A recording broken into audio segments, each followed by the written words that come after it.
friends, this is Rick, and we are looking at Iron Crown, or excuse me, West End Games. I just did a video for MERP, so it's still in my brain. This is Star Wars, the Domain of Evil, right?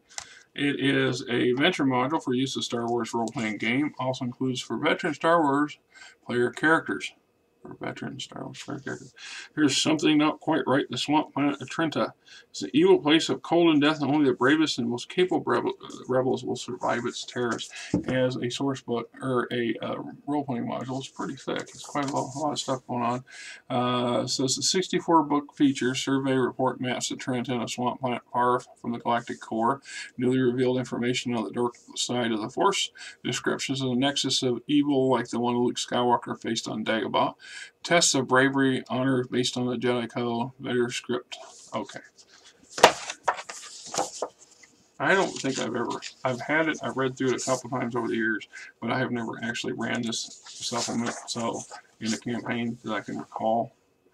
Anyway, introduction, Dark Times of the Galaxy, Empire controls 1,000 worlds.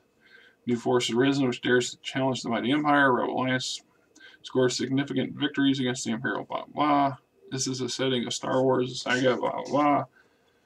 Domain of Evil is an advanced Star Wars adventure for 4 to 6 players and Game Master. If you are planning to play a character in this adventure, stop reading. Stop reading, stop viewing. Go away, no. Stick around. You might find something interesting. In this adventure, rebel agents short of supplies, chased by Krutog, a Torlorian hunter and his henchmen, crash land on the world of Trinta. Unknown to them, Trinta is not a normal world. It contains a dark side nexus similar to the one on Dagobah. The nexus is on Trinta is home to Halag Ventor, a Jedi Knight whose mind was probed by Darth Vader to discover the whereabouts of his fellow Jedi. That information was used to track down the Old Republic's protectors and murder them. The process left Ventor insane, and he stole a small ship and fled to Trinta. There, the dark side nexus called him, offering him an escape from his pain and guilt. So, preparing to play, adventure background. Long before Howard Ventor came to Trinta and discovered the dark side nexus, the Slamport has been regarded as a hellish place to be avoided at all costs. Even the Ithorians who first explored the planet are noted for their love of heat and humidity, disliked the world, naming it after a realm of demons in Ithorian mythology. The atmosphere is breathable, although the climatic conditions of the air make it seem like a solid substance that clings to you as you move through it. 90% of the world is fetid swamp, dotted by wooded islands and mudbanks. The remainder of the planet is polar ice caps. Despite its forbidding reputation, its location in the Outer Rim territories, attempts have been made to colonize it in the past by various races. All have been dismal failures, and after the Old Republic survey, the team officially dismissed the world as lacking anything of value. Space traffic in its vicinity ceased. It was not until Halagad Ventor sped into the Yartiv system, fleeing from the memory of torture at Darth Vader's hands, that Trinta acquired a permanent resident. Ventor is the only intelligent life form on the planet, although Trinta does have an abundant plant and animal life. It also cited a dark side nexus, a concentration of evil powers that allows those with the knowledge of the Force to accomplish remarkable deeds at the price of their souls. So I've got Adventure Synapses, Episode 1, You're Going to Crash Land. Episode 2, Mists of the Mind. Episode 3, The Nightmare Begins. Episode 4, Disturbance in the Force. Episode 5, Ambush. Episode 6, The Dark Side. We talk about Dream Beast attacks. Dream Beast attacks in a normal manner, but instead of causing physical harm, they inflict a mental trauma damage to their victims. A victim of a dream-based attack believes himself to take normal physical damage from an attack. Trauma of the attack feels real. Stunned characters are stunned. Wounded characters suffer damage and can become incapacitated. Incapacitated characters are unable to act. Characters will even see wounds on their body as if attacked by a substantial foe. Only later, after combat over, does the character recover from the trauma and realize the attack affected his mind, not his body. The GM should apply mental damage effects of the Dream Beast attacks after combat is over. A Dream Beast, being insubstantial, fades away to nothingness but a few seconds after combat ends. As it does so, rebels who were wounded by the Dream Beast feel lightheaded and see their wounds fade at the same time. Etc. Wound and goes on to break it down. Mental damage, adverse mental effects, difficulty numbers and game balance, the main NPCs, Helgad Ventura, a Jedi Knight, and a Kurtag, a Tellurian hunter. The adventure begins as the rebels survive the horrors of Trinta. Crash 1. Episode 1, Crash Landing. Summary: as adventure begins, the rebel heroes approach the swamp world. Low on supplies, are forced into the Outer Rim territories by news that Kurtag, the Tellurian hunter, is searching for them. Rebels are heading for Trinta to restock food and water. As they near the planet, Kurtag surprises them and damages their ship. Rebels must fight off the bounty hunter ship and then land their own in the swamp planet. Start the adventure. A warm welcome. Blah, blah, blah. The Blade of Evil, the adventure script. Descent of Fear. Welcome to Trinta. Descent into Trinta is broken into 6 segments, each represent a different altitude level, each one being the highest to level 6 to the surface of the planet. Rebel ship drops 1 level each round, deprived of its ion drives. There is no way for the ship to be prevented from descending rapidly. Rebels start to level 1, and skill rolls are recoverable. So just getting down to the surface is going to be a challenge. Going down fast, level 1, high orbit. Level 2, into the storm. As the ship reaches level 2, the thick fog envelops the ship. Lightning flashes across the viewport as heavy rain drums on the hull. Wind makes it unearthly shrieks as it gusts. Always nice to know that you can hear the shrieking wind through the hull of a starship. Right? Just saying. Scanners suddenly go blank and the viewports reveal only swirling green fog.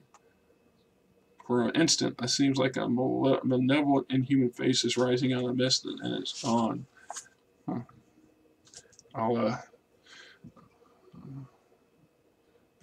Buck Rogers, what is that? Flash Gordon. Level 2, into the storm. Level 3, skimming the trees. Leafy canopy, what looks like huge trees, lies directly ahead and underneath you. Takes a moderate starship piloting roll to gain and skim. Difficult ship shield roll to protect the ship from damage. Scanners, guns. Gunners may attempt to blast the trees out of the way. Add starship gunnery roll to total of kill roll. Dropping from level 1 to level 4, the trees themselves scraping noises echo over the hull as the ship crashes through the canopy of trees. Massive tree trunks loom up ahead. There you go. Here's your approach to the landing zone. Survey team report. Level 5, above the swamp. Ship breaks through the canopy of trees. Beneath you is a greenish mist rises up from the murky water. Trees tower above you. Level 6, Trinta. Flocks of birds take the air as the ship screams in for a landing. Air rushes over the ship and the water fans out below. The Scent of Fear. Unless the rebels have been lucky and shot the Scent of Fear down, it's heard flying overhead and landing toward the south. The Scent of Fear was shot down as crew managed to land safely, but has no effect on the rest of the adventure. Because either way, the bounty hunter and his minions are also going to be there. Episode 2, Mists of the Mind. We get summary, the mud bank, the swamp, leaving the ship, first impressions. The air hits you like a damp sponge, oppressive, cloying, dense with moisture. It settles around you, making it hot and sticky, almost like it is outside yesterday. In the high 90s with a heat index of over 100. Humidity was just horrible. This is one of the reasons we're not doing anything outside today. I had the day off and I'm staying inside making some videos. Greenish mist rises from the swamp. Looking up, you see the tops of trees disappearing into boiling red-green clouds. Torrential rain pours from the sky, splatter down on the undergrowth. Rustling noise seems to be coming from all vegetation at once. Strange animal cries in the distance. The atmosphere is one of dark, foreboding, fear almost tangible in this world. Trinta feels anything but inviting. Yeah, it would be waist deep in the swamp. Food and survival. With no food and very little water, the rebels need to forage for supplies or they will begin to starve. Each day the rebels go without food. He or she loses 1 pip of dexterity and strength. If only one meal a day is eaten, the rebels lose 1 pip every other day. 2 meals a day are sufficient to maintain health and strength. Rebels must drink at least 4 pints of water every day or suffer a 2 pip reduction per day. Swamp water is drinkable provided it is first boiled or chemically treated. Very easy survivor roll. Rebels know this. Water consumed untreated call for moderate stamina rolls. Food. Some of the fungi that grow on the trees are edible. Moderate survival rolls are needed to identify safe varieties of fungi. Although the fungi for one meal can be collected per survival roll, if the rolls are failed, the rebels may collect poisonous fungi. Always interesting. See, that's a part of game mastering or game challenges that I've always been fond of when it comes to having experienced players. It's far too easy to just flash roll our way through things. It's just like the reason we have rules for encumbrance or challenges for things like climbing or swimming. The idea is that these should be equal to encounters. All encounters do not necessarily have to involve something that's going to eat you or kill you outright, physically speaking. You know, a monster or an animal attack, or an aliens attacking, or the stormtroopers attacking in this case, or the bounty hunters attacking. But just survival, day-to-day survival, can be a challenge. And if you play it right and you run it with enough dramatic element, it can be quite interesting. The problem is that if you have to do it all the time, and this campaign runs on for numerous encounters over, let's say, a 3 or 4 week period, your players might become a little tired of having to check their food source every day. So it's a balance, right? It's a challenge. So we talk Trinta, a tour, the islands, the mud banks, the weather, and the water. There's no such thing as a free lunch. Said to find food, the rebels will have to leave the island. Other islands lie nearby, can be reached by wading or swimming. On these, the rebels can hope to catch game or forage for fungi. Largest island to the south, the same direction Kurtak's ships was seen to land. There are rebels. There, the rebels notice gazelles, deer-like creatures, grazing near the water's edge. The rebels fire the gazelles. The herd bolts into the cover of the trees. See all encounters. They wade through the swamp. Other critters to fight. The island. Rebels still on the ship.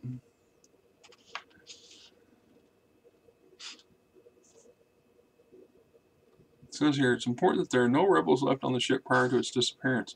Encourage them to all leave by emphasizing their need for food, but some insist on staying on the ship, so be it.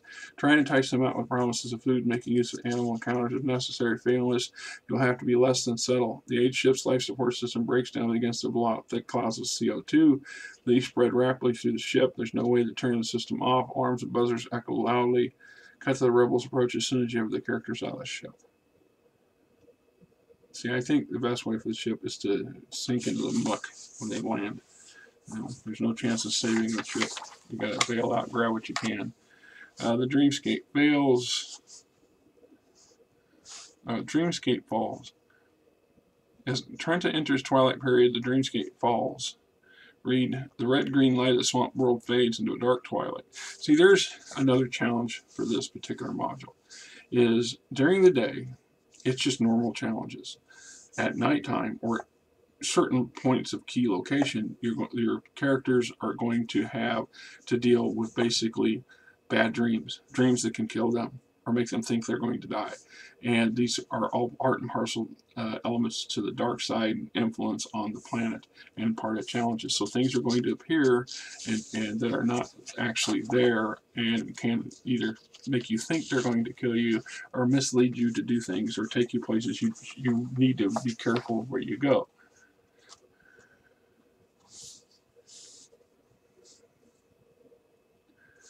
See right here, for example, if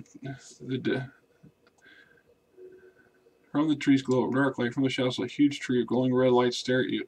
The Dradan is some kind of thing that manifests itself and try to lead you on, and you can end up becoming a part of a feast or dispelling the dream. So this is where I get complicated. It's just your ship vanishes. Eventually it's going to, you turn around and it's just not there anymore.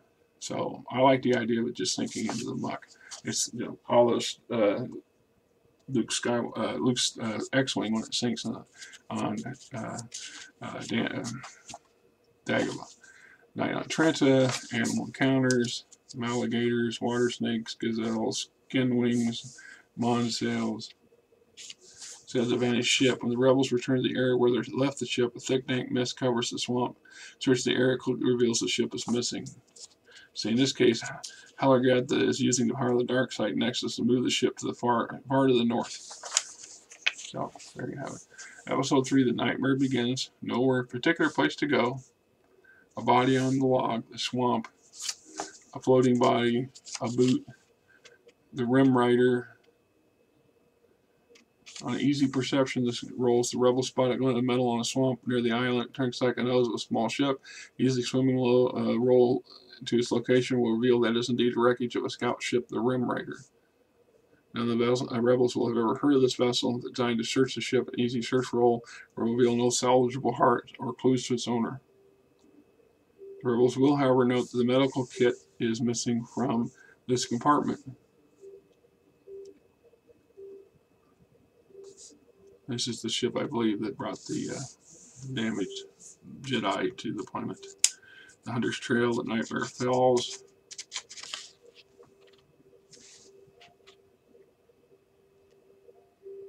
It says here, after the rebels have followed the Hunter's Trail to the mud bank, or if they decide to return to their landing site, read as you look out over the swamp, the rain stops, but the light continues to fade. The trees look gnarled and twisted. Hanging vines seem to wreathe and reach toward you. Suddenly you hear the same crashing noise you heard last night far off in the swamp. A horrible roar breaks the stillness, as if 1,000 great beasts were giving their voice to the rage at the same time. The sound grows closer, and you see flocks of skin wings flap noisily out of the sky, or into the sky. Now you can see the shape looming in the mist. The huge trees begin battered aside as they were playthings. And of course the Rancor. The creatures are Rancor. The chase, keep on running, the water, Alligator Island, vines, log, quicksand, all challenges.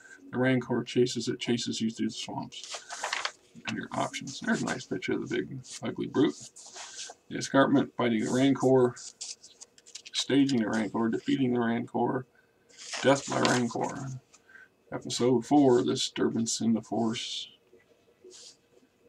Summaries: Kurtek and his hunters have begun facing problems similar to those of the rebels, but the low-life scums of the Terralon Hunters Band have been less resistant to the horrors of the dreamscapes. Rebels encounter a group of hunters killed by their own fears and the dangers of the swamp, reanimated by the dark side of the Force. The term of the Force marks the turning point for the worse, giving the rebels an objective to head for. Trek to the source of the disturbance proves to be anything but easy, although the rebels do make an important discovery about the identity of their tormentor.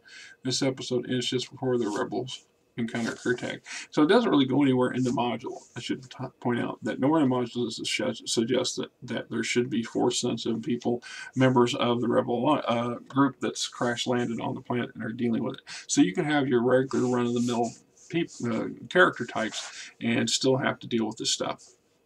If you have even one person that is a would-be Jedi or want-to-be Jedi or Force-sensitive of some nature, these sort of things should be magnified or intensified, or driven by that particular character, fed to that character in such a manner, not unlike some of the trials that Luke faced, but magnified, because there's nothing here about, finding a new mentor. Luke was looking for Yoda in the first place, so he was looking for something that was going to help him in the long run. You're not going to find that here, at least that's the intent. This should be a pretty challenging campaign module. So you get Term of the Force, the Swamp of Terror. See, the Swamp of Terror. The rebels now experience a very powerful dreamscape. The whole reality of the swamp is being changed as Halgrad's paranoia fears take control. The power of the dark side is now fully manifested, and the air itself seems to throb with hatred, with no means of escape from Trinta or Kurtek's hunters in hot pursuit. The rebels have little choice but to head toward the sources of disturbance in the Force. If they decide to hunt for Kurtek, it makes no difference. Just run them through the track, and they'll meet Kurtek soon enough. So they don't need to know where the problem lies. They're going to be led to it. Just a matter of time is what I'm taking away from it. It said the dreamscape that the rebels are now experiencing has tremendous influence upon the Trek. The depth of darkness caused by the dreamscape varies through Trek. At times the blackness seems to close in, becoming dense, reducing visibility to a claustrophobic 2 meters. Other times it lessens slightly and increases as much as 12 meters. So physically it's getting harder and harder to see anything beyond your immediate vicinity. Swamp of Terror terrain, islands, mud bank, razor reeds, poison gas, a whirlpool. all these nice little episodes, the trek for episodes 4 and 5, different things to encounter and deal with. Making a raft, time of the trek, starting the trek, swamp terror events, lurkers in the darkness, dream snake, dark lizard, things that go bump in the night. So that's another aspect. Certain elements are going to be completely illusionary effects of the dreamscape, things that the player characters are going to have to deal with in some way or another that look utterly real that turn out not to be real, though still mentally damaging and challenging. And then there are the actual Dizzians and creatures and so on, of both plants and animals of the swamp that your characters can still stumble and bumble or run into and physically will have to challenge and take care of. These can actually do real physical damage, not just mental damage, and or potentially will consume your player characters. So the player characters can't let down their guard for any reason, because there's no way for them to know what is an illusion and what isn't, what's going to kill them and eat them, and what might appear to be wanting to kill and eat them, etc., etc. Makes for a very complex campaign scenario, just from my perspective, just what like I said, I read through this a couple times over the last month just to get an idea what was going on, and probably one of the reasons I never ran it in the first place was because, God bless my player characters, they were either not enthused about this sort of thing or weren't really up to the task, or I didn't feel I could portray it well enough, and I wasn't up to the task. So Death in the Skies, the Dark Tongue, Face in the Water, Carnivorous Plants, the Dark Jedi, Swamp Beast, Living Dead, the Cavern of Ventor eventually. Not to mention that we still have the Bounty Hunter and his Yahoo still tracking you down.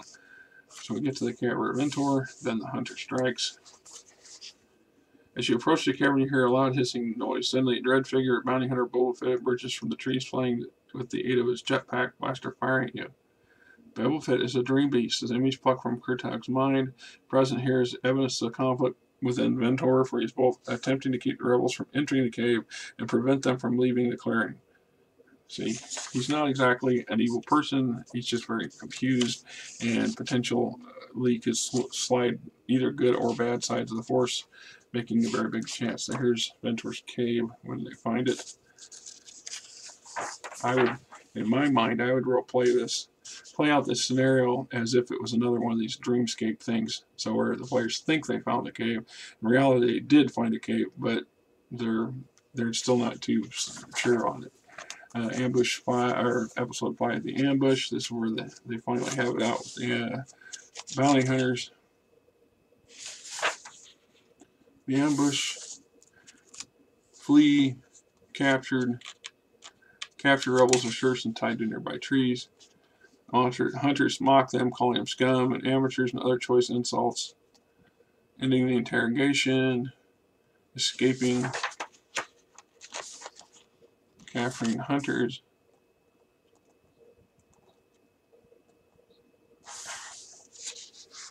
Cracking the rebels, the wind and the rain. Obi-Wan, an image of Obi-Wan shows up. The old man shakes his head sadly. Your only hope of escape lies ahead, but beware, it takes but a moment's hesitation, the slightest failure of nerve to call the destruction down upon you. It is not always the evil who are claimed by the dark side. Often it's simply the weak. Thanks, Obi-Wan. Enters encounters and events for the storm of fear.